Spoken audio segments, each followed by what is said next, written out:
Good evening, everyone. Welcome to another episode of the Bed Tech Show. We are your hosts, Ben and Ethan, and we're excited to share some exciting tech news with you today.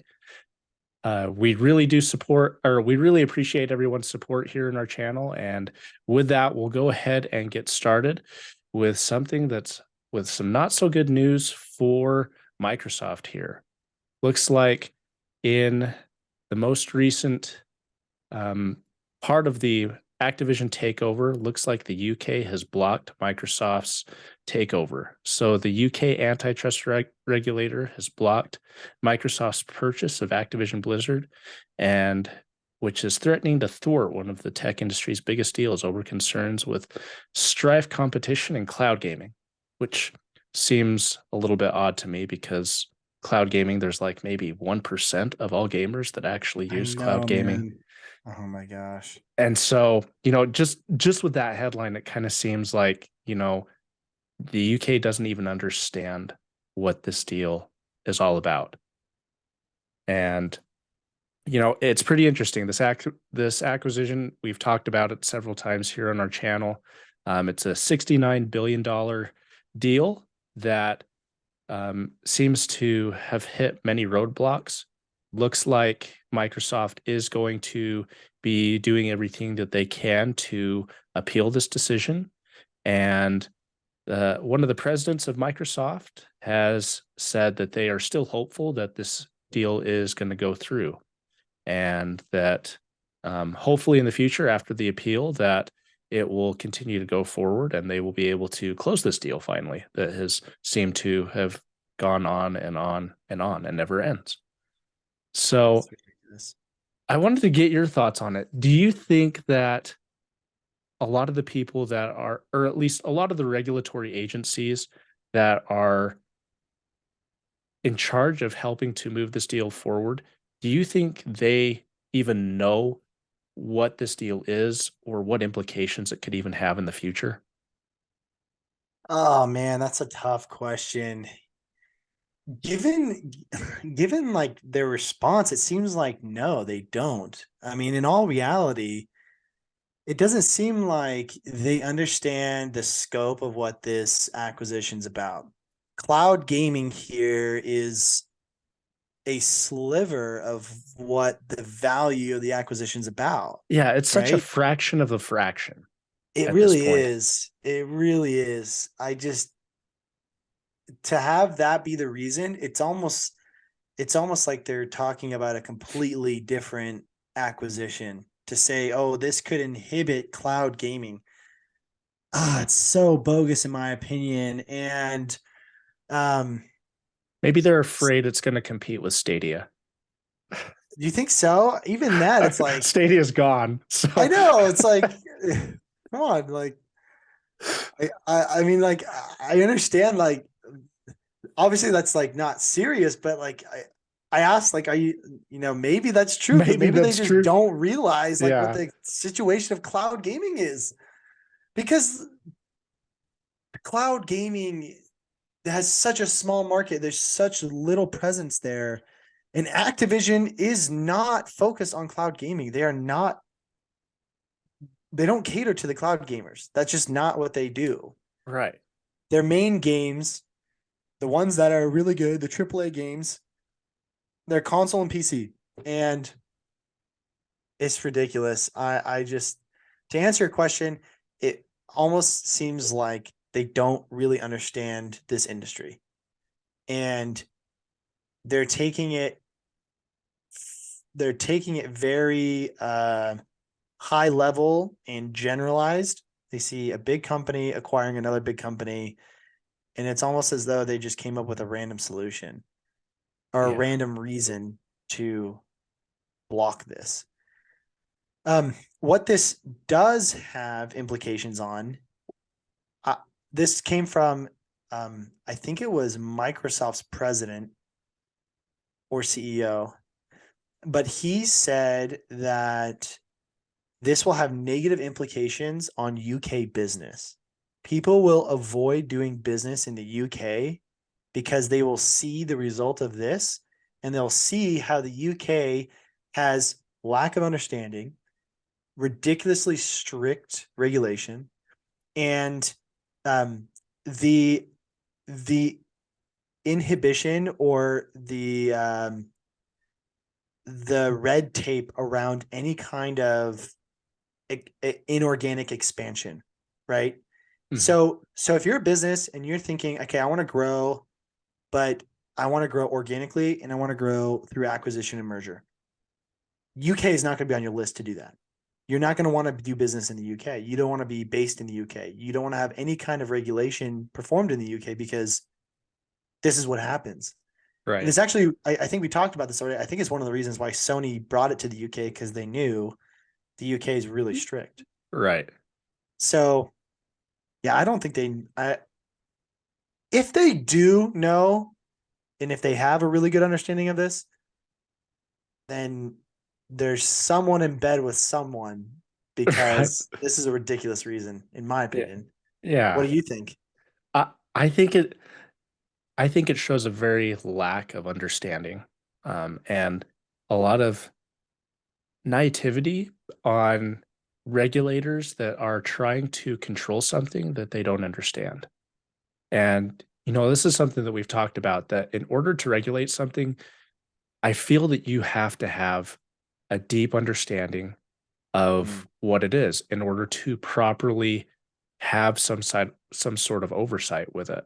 yeah. And that that's the problem with it within our system, is that, you know, a lot of these regulatory bodies don't have that inherent or that deep understanding of it. And I think a lot with this, especially because they're citing cloud gaming. I mean, really, that that isn't even what this deal is about. It it's really about creating a to me, it seems like it's about creating a partnership and a way to control Candy Crush and get that revenue, because Candy we all know Crush. that. Yes, we all know that that's like the bulk of Activision's portfolio is anyway. Candy Bringing Crush. in the Muns on Candy Yes. Crush. Those in-game purchases, bro. Yes. From little kids. Um, Dude, side note real quick. Speaking of Candy Crush, I watched an episode of a Netflix series called How to Get Rich. mhm. And one of the guys on there, he's like a husband. He spends like $400 on in-game purchases on his phone every month. 400 to 600 bucks on in-game app purchases on games. No way.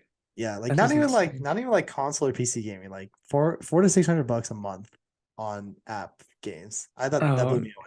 Dude, he's that- freaking crushing it on Candy Crush. yes. He's dominating. Anyway, sorry. I'm Oh, taking away from no, the conversation at hand. that is bananas. It is.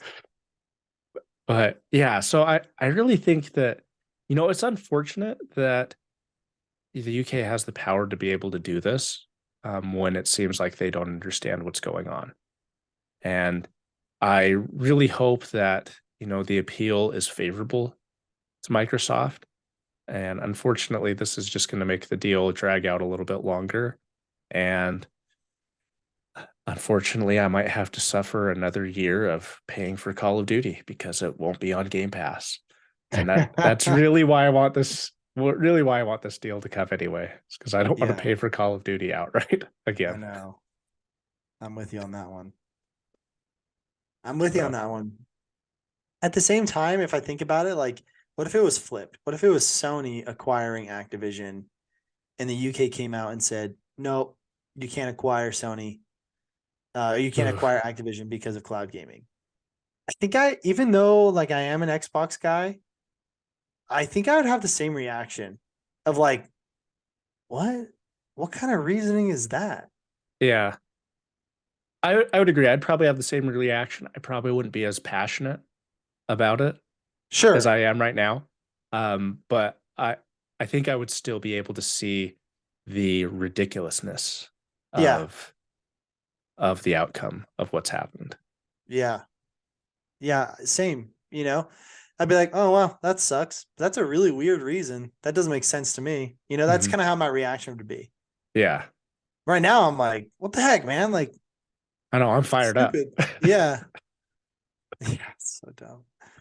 But yeah, I'm sure this is gonna be a lengthy case. It's gonna go back and forth. I don't see a closure to this in the near future. Yeah, I don't either. And it'll be interesting to see how long this deal takes. With it being such a high price, I guess with inflation now that amount might be a little eroded by the time It's the deal devalued closes. now. Yep. So, which is unfortunate. Speaking of things that are lowering in price, looks like Tesla has once again cut their prices on their vehicles, and some have said that it may be threatening their image as a tech leader. Um, Elon has been, um, unfortunately, it looks like I'm not going to be able to read this, but it looks like, Elon has been lowering prices quite a bit lately over this year and has continued to make these EVs more affordable to people. And investors and other analysts have uh, tried to determine whether it is going to threaten their image as a tech leader, whether they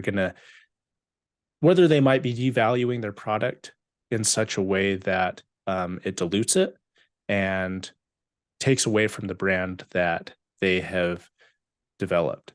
And so I guess I wanted to pose that question to you. Do you think with these continual price cuts, do you think that Tesla is still going to be able to maintain its reputation as a leader in the automotive and technology sector and still be competitive in the market at the same time? So personally, I think yes, just because I don't think there are any other car manufacturers who are able to keep up with Tesla in regards to the technology, the infrastructure, the price point, um, and just the history and reputation. I mean, we're talking about reputation being injured here. I don't think the reputation will be injured just given the history of Tesla. Now, I understand that this could potentially impact current customers, like being mad that if they had waited, they could have gotten cheaper price and saved thousands. And this may potentially hurt resale value of Teslas because Yes, you bought it for it already 70K. has. Oh, it already has. Okay, Yeah, so like the used market now for Tesla, it has declined. And I've looked at like the used value for my Tesla currently, and it has declined quite a bit in value over over the course. I mean, there was a point like during the pandemic where I could have gotten pretty much a MSRP price on a used vehicle. wow, yeah. But now it's not that, is what you're Yeah, saying. it's not quite that. There's now been I've been able to actually see depreciation on my vehicle. Yeah. Wow. So it's interesting because that obviously does have an impact, but and correct me if I'm wrong here, but I just don't think people are buying Teslas to have them for a few years and then sell them because Yeah, people. not anymore like they used to. Well, I didn't. I just always felt that like people would buy electric vehicles because that's what they wanted to transition to in long term. Was I want to go electric and I want to go electric with a company that knows electric. That's Tesla. And I've kind of Yeah. seen the opposite where people will buy these electric vehicles just to claim the tax credit and then go Oh, ahead and resell and it. dump them. Yeah. Interesting. Like that's been a big thing with Rivians is people reselling them, one so they can claim the tax credit, two because they pre-ordered at the lower price and now they're Mm, reselling them at a higher price point and that's really making interesting. $20,000 in addition to that. Really interesting. Yeah, so it doesn't sound like we're seeing that with Tesla anymore because of the price drop. Um, I don't know if this overall hurts Tesla's reputation though.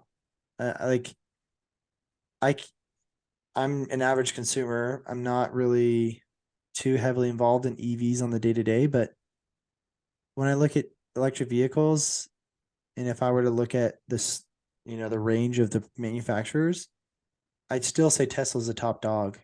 I'm not going to be like, oh, Chevy now is the better electric vehicle producer because they're more expensive. No, it's like I still think that Tesla's quality, however great you want to say or bad Tesla's quality is, I don't know if that's necessarily changing, but their price is lowering. Yeah. And maybe for owners, that's frustrating because the resale value is there. But for people who want to break into EVs, they know Tesla's reputation. They know what their friends who have Teslas, they know their experience. And so like, oh wow, I can buy a Tesla for even cheaper now. That's Mhm. to me, as someone who doesn't own one, that's appealing. So, but again, I'm not an owner. So if I was an owner, I'd probably have a different perspective. Um, that's my personal opinion. Do you Yeah, think that this is really crushing Tesla's value of brand? I don't think it is. I think Tesla right now is got such a head start in this market Yeah. that aside from doing anything like belligerent or really egregious, they could they pretty much can do whatever they want, and it won't it won't really affect their brand, and people are still going to go for their products, and it's still going to have they're still going to have a good reputation. Um, Yeah. you know, in my interactions with a lot of people who aren't familiar with Teslas, they I always get they always have like their comments are like geared like, oh, you must be really rich because you have a Tesla. And I'm thinking, you really don't know because I'm not. And but it's now to the point where it's kind of at the same price as your average car. I mean, more in your luxury price, but Sure. it's more affordable. I mean, Yeah. I can afford it, so it can't be that too expensive. um, But I love the beauty of that. I love the beauty of that because people do. That's what I'm saying. Like people will look at Tesla and they think that's higher end, that's luxury. mhm. And now people are looking at it like it's affordable, but it has this reputation of like, ooh, Tesla, like you're higher class. You know what I Right. mean? So anyway, to your sorry, back to your point though, you Yeah, don't think it is. I think I think they're gonna remain a market leader. I mean, they are continuing to increase their um, output for deliveries quarter after quarter, and no matter even like through the pandemic, they were still continuing to meet expectations or even exceed expectations as far as Wow. deliveries go. And so I think with these price cuts, it's going to continue to increase their market share in EVs. And I think that's really what they're going for is not necessarily to um, not just to cut costs, but to really increase their market share and really cement themselves in such a way that they are the dominance in the EV space. Because now with this, it's going to be extremely hard for any other auto manufacturer to even come close to what they are doing, um, and come close to being in competition with them. Yeah, I agree. I agree. Yeah, I think you and I both have the same sentiment here. I think Elon's getting a lot of flack for a lot of things. Twitter, SpaceX, they had their biggest ship, which is massive.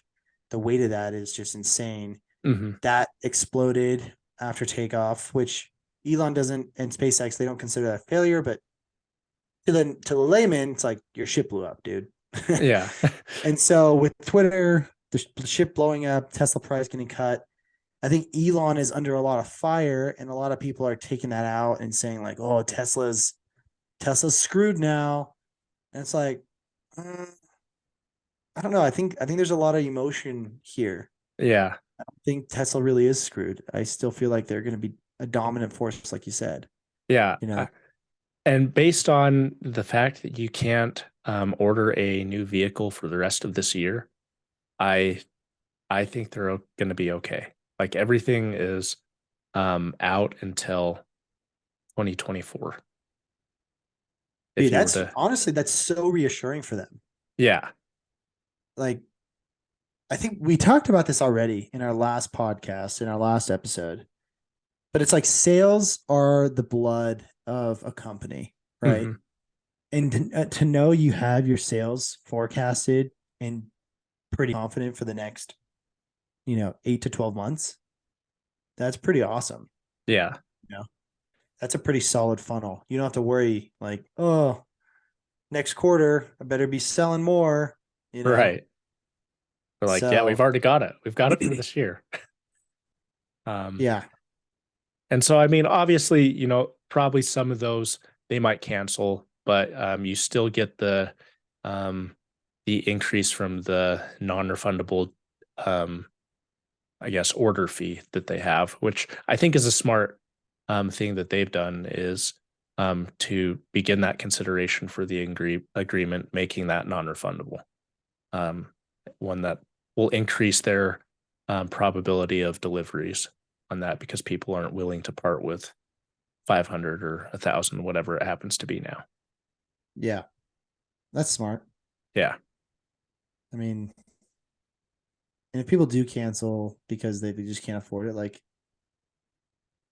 if you're buying a Tesla, like that's not that much money that you're losing out on, you Right. know? But yeah, I don't blame them for doing that. It's smart. Yeah. So I think Tesla's definitely here to stay, and they're just going to continue to get bigger. And um, yeah, I think outside of doing anything extremely stupid, I think they'll be okay. I think they'll be good. Yeah. All right. Speaking of things that may be moving in a positive direction, looks like EU lawmakers passed a draft of the AI Act, which includes copyright rules for or for generative AI. This is pretty cool. We've talked about this in previous episodes about copyright laws and how AI affects that. You want to break this one down for us? Yeah. So essentially they passed a draft to push out more law for AI. Inside this draft is just more laws around any kind of copyright in like general purpose AI. That's what the category is. And that includes like Chat GPT, which I think Chat GPT at this point, I'd say is probably the most common and most popular AI platform that people are using right now. I And concur. so, yeah, right. So, companies that make the Chat GPT or these generative AI tools that are on these large language models, these LLMs, right? EU is trying to make a law to say, hey, if there's any copyrighted material that is being pushed from your models and given as an answer, that needs to be noted or stated. And so that people can't just take whatever is produced by, let's say, ChatGPT, for instance. They can't just take whatever is produced and claim it as their own. So if you ask for a summary of whatever book, or if you ask for specific theories of science or whatever it might be that's copyrighted, I don't know, things like that. And ChatGPT gives you the answer that's copyright material. It EU is trying to say that needs to be noted because credit is not being given to the original creators of that material. So the idea is they're trying to eliminate the use of discriminatory and rights violating AI systems. That's what they're saying here. They want to make sure that credit is given to where the credit is due. So going back to the EU and this AI law that they're trying to pass, do you think that requiring the credited copyright for these AI models, do you think that will be a burden to the creators of the AI models, or do you think it'll be pretty easy to implement? In theory, I would say that it should be easy to implement. I mean, as soon as, because I've seen it with other websites, like as soon as you copy something from the web and you paste it in another application, it always brings in like some credit for that website that makes either the end user have to remove that or put that content through a metadata stripper that removes such a thing. So I would think that it would be something fairly easy to implement, and would be a step in the right direction for making people at least have some knowledge and giving credit where credit is due for some of this information. With that, I want to ask you the same question, and then I also want to ask you, do you think that it should be taking this to a step further to give the copyright and credit to where the like original source information came from where it got into the database, if that makes sense? As opposed to just mentioning the name or company. Yeah. So, for example, ChatGPT, in your instance, the question that you have is like ChatGPT will give you the original source website that it pulled the data from versus just saying, hey, I got it from Wall Street Journal or whatever it is. Is that right? Is that your question? Mm-hmm. I don't know if that will make it any better. I mean, it would. I think it would make it better from a user standpoint. I don't know if that would necessarily change the copyright implications, but from a It probably user, wouldn't. It probably wouldn't get to the systemic issue that we have here. what's the systemic issue? That I guess that, like right now, there's not a whole lot of regulation for copyright material and Oh, yeah. whether the copyright even exists from an AI Yeah. model. Yeah. No, 100%. Yeah. If you give the source, right, whether you give the source or you name the source, I think you're right. It doesn't really get back to like if someone creates something new from those sources, are they infringing on that copyright or is they creating something new? Right. Right. We talked about Midjourney and the copyright laws around Midjourney and how Midjourney creates art based on prompts, but you can't copyright those items because number one, no human is actually creating them. And number two, it's not your original work because it's being generated based on mass influence from other sources. Mm-hmm. So, like to what you're saying, it doesn't. This law of just naming and providing credit to the copyright material, I don't know if that. I think I agree with you. It doesn't necessarily solve the systemic issue of people can still create new content, books, media, whatever it may be, leveraging the copyright material. But is it theirs or do they have to give, like, does the human pulling from ChatGPT, do they have to give credit if ChatGPT says, hey, this information is from X, Y, and Z? Right. It'll be interesting to see. Like, I don't know if this necessarily eliminates, I don't want to say plagiarism, but I don't know if this is necessarily eliminates that impeding or impediment. I don't know if that's the right word of copyright material. Just giving the source and naming the source and saying, hey, this is material from copyright.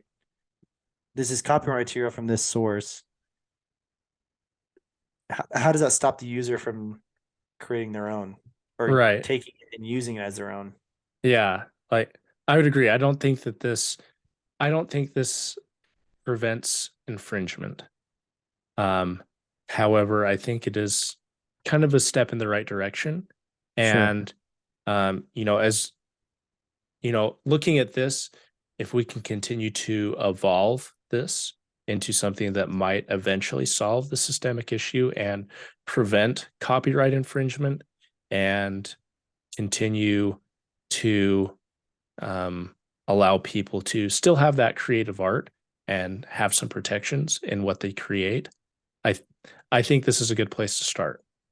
And I think, as this continues on, that hopefully, we continue to see a little bit more regulation on this, and especially a little more protection for artists who have their works that are already in the domain of these databases that are potentially infringed upon. Yeah. Yeah, I'm in full support of definitely protecting creators out there, because if we don't do that, then this will be a very quick battle which humans lose to AI. Yes. Um, and that'll be really sad. That's scary to think about. But to an extent, I'm playing devil's advocate in my mind here, because a human is influenced by what they're exposed to, right? They're influenced Yes, by for what sure. they're exposed to. So if I study certain artists, painters, whatever it might be, poets, writers, I'm most likely going to be influenced by that and incorporate it in my own style, in my own process. I wonder if there's going to be a time where AI, instead of spitting out direct verbatim content that it absorbed from the World Wide Web and its database, if it will compile data based on multiple sources and then spit it out, how is how is that different than what humans do when they create their own stuff? Mhm. Because that's a conglomerate, compilation, mixture, Yeah. melting pot of all different ideas and influences. Yeah, I don't know, that gets that's a fair confusing. point, because essentially there's nothing new under the sun. Yeah. And something, I mean, whether it may seem new, it's really an influence of an artist's environment.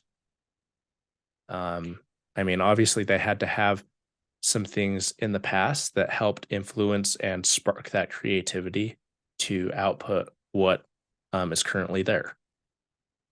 So Yeah. yeah, that is a really good point.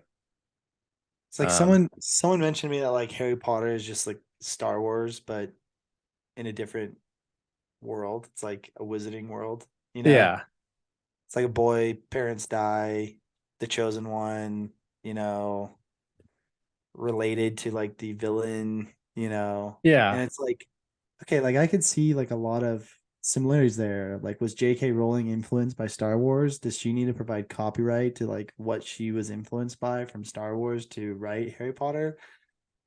I don't know. It's stuff like that you know, the thing about humans is you can't track sourcing, and you can't track where those ideas came from.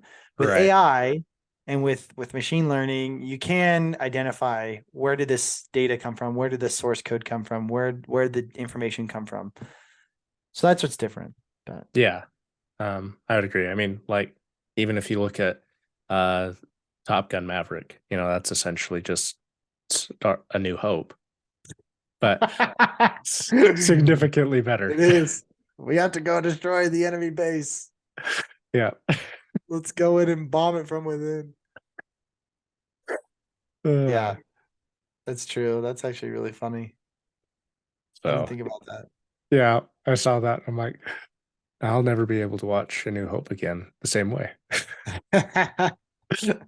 I'll just be disappointed it's not Top Gun. Yeah. So yeah, I it'll be interesting to see what comes out about this. And as we see more credit that comes from these AI models, um, pretty nice to know that it is going in a step in that direction.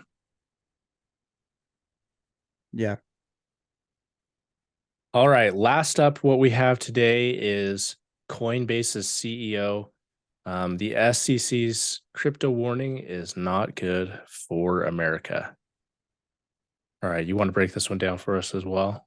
Yeah. So Coinbase is kind of getting into a tiff with the SEC, and they've been going back and forth with the SEC, essentially coming back to the Coinbase and saying, hey, this is a warning for you guys.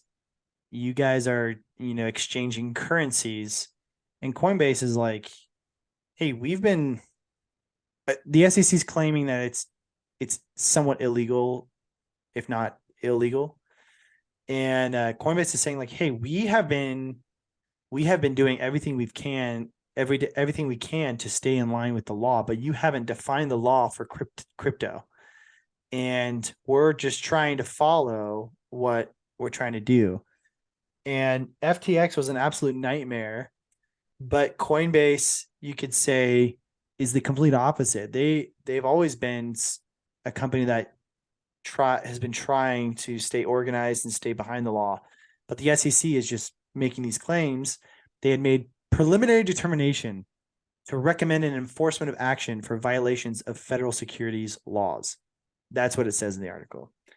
And Coinbase is saying, what? Since when? We've been trying to operate legally, but you guys aren't defining it for us. And essentially, the SEC is really cracking down on crypto here.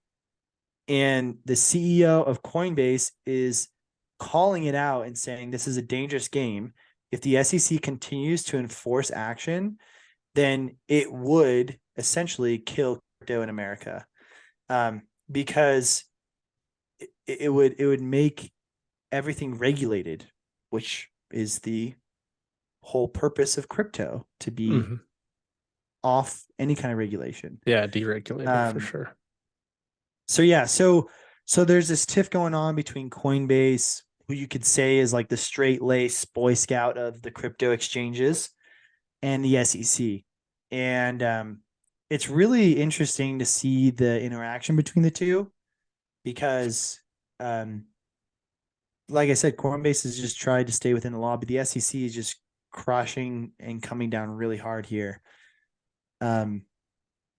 So my question to you is, what do you think about this, the SEC? Do you think that they have, volition, the proper volition to go after Coinbase, and it's their responsibility to regulate this industry?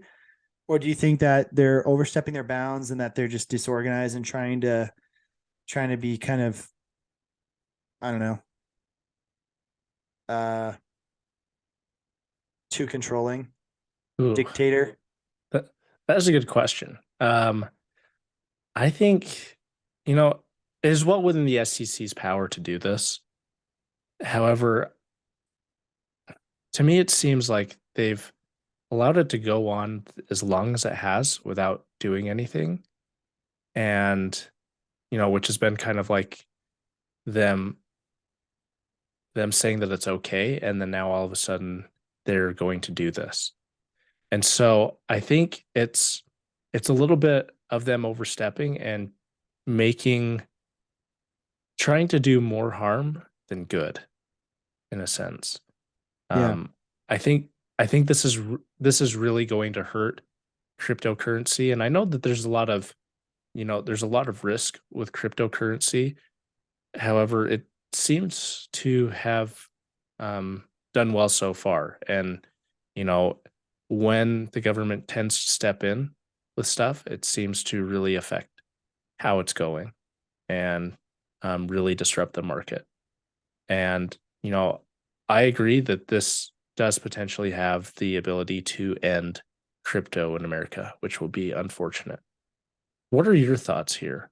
Do you think that um, the SEC is in the right here? Do you think that they should be doing this, or have they overstepped their bounds? I think so. I kind of relate this to parenting. Okay. I know that's kind of a funny analogy, but I think the SEC is like a parent, and all the crypto exchanges are their kids, and some of them are better behaved than others. And I think the SEC is a parent that has not communicated the rules of the house very well. And so as a result, all the kids, the crypto kids, they're just kind of like doing what they're doing in the house. And Coinbase, the oldest kid, is just trying to do his best, her best, whatever. It doesn't matter. But trying to do their best, right? And then the parent, SEC, is like, hey, you've been doing everything wrong. So we're going to punish you. And the oldest kid, Coinbase, is like, you haven't defined you haven't told me the rules of the house. Like, Mm-hmm. if you tell me the rules of the house, then maybe I can follow them. But if they're unreasonable, then I'm going to leave the house, you know?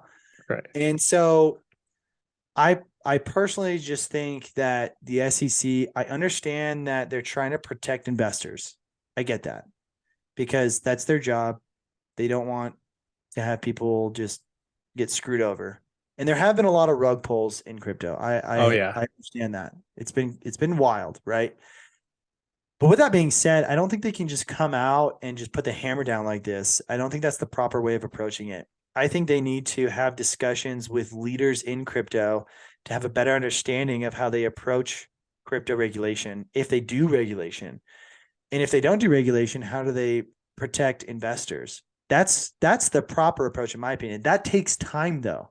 And I don't think the SEC likes it.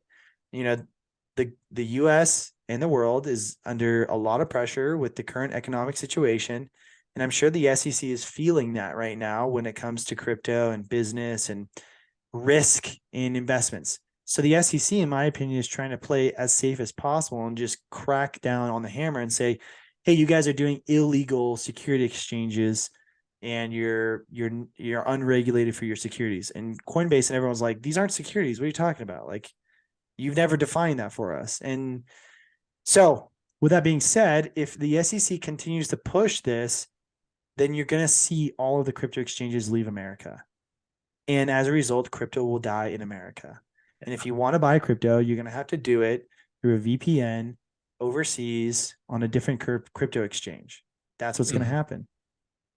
And then because of that, it's going to hurt the crypto markets because you're not going to have as much supply and demand. You're not going to have as many buyers.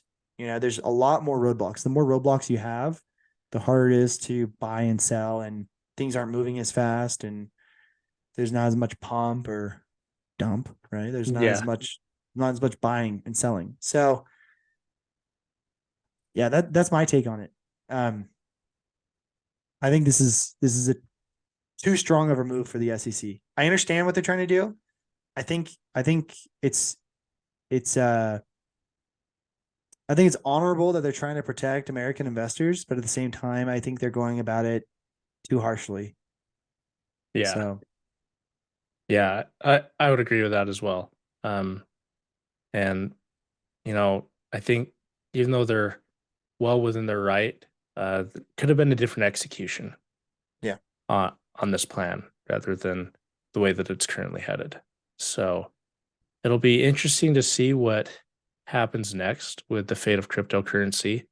And we'll definitely make sure to keep everybody in the know as we find out. So we really do appreciate everyone's support in watching our videos. Make sure you smash that like button if you liked it. If not, that other button seems to work all right as well. It doesn't do anything, so hit it as much as you want. As well, always ringling that dingling button so that you never miss any content as it's posted here onto our channel. So until next time, have a wonderful evening, and as always, stay classy. Peace.